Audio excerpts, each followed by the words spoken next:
Alright, here is a setup for fishing for shad on a boat. I'm kind of housebound today, so we're going to go with a kitchen table setup. So what we got here, you got your downriggers. You can just use a cheap one. That's all I use.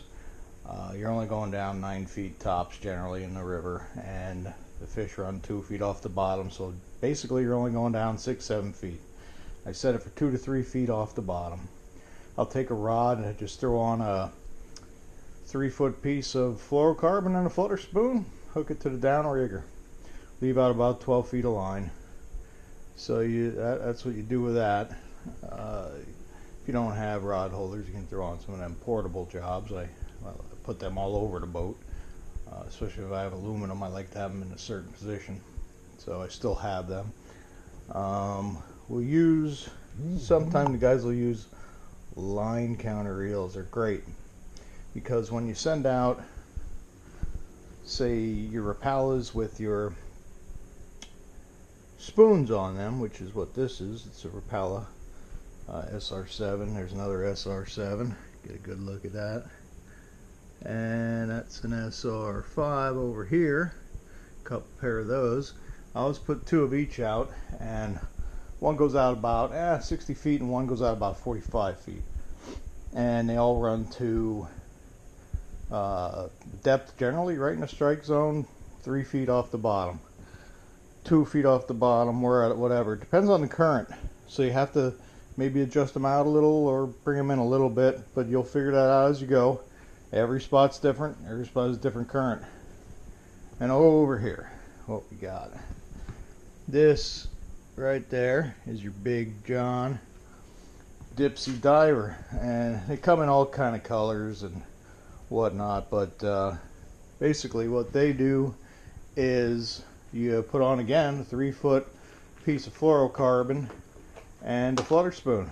That's what we have it tied up right like that now, and there's your flutter spoon way down there on the eyelet. And those, I run all those with just standard spinning outfits. You can run with whatever you want, but the Dipsies only go out probably 12 feet, and again, depends on the depth, because you do want to be in that basically 2 foot off the bottom water column, I'm going to call it. So basically that's all you got, and what you need is good supply of small box, really good supply of Dipsies, your backup downrigger clips. I use markers, I'll tell you why in a moment. Rubber bands, fill you in that in a moment. I do have some darts in there. I usually put a couple in there. You never know, and I like to change things up. Some extra different depth diving lures, and that's it. You're good to go. A couple swivels maybe. And of course you got to take your fluorocarbon out. So I have 8 and I have 6. There's actually 2, one on top of the other. I use size 1, size 2 spoons.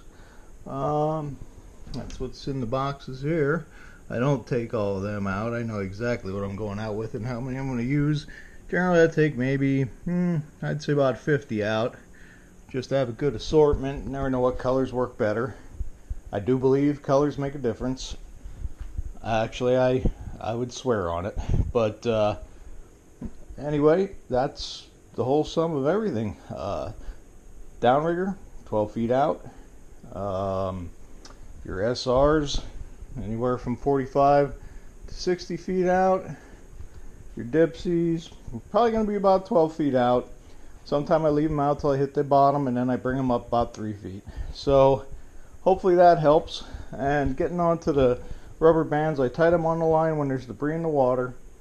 When all that gack is sliding down your line, whether it's pollen or leaves, grass, whatever it is, it'll collect on the line. But as it slides down, it'll hit the rubber band. So I'll actually put it maybe 2 feet above that lure or Dipsy, whatever I'm running.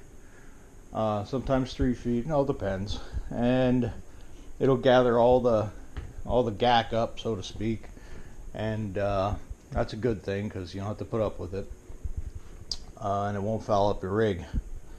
The other thing I use that's in the box, all those colored markers, what I like to do is I'll run a braided line on all my reels. That's generally what I prefer, and I like the white braid or the yellow braid because I can mark the line. When I get a hit, I got a marker in my hand, and I'll mark that line real quick, and I'll know exactly what depth I had that SR5, SR7 out at, whatever it is, the Dipsy.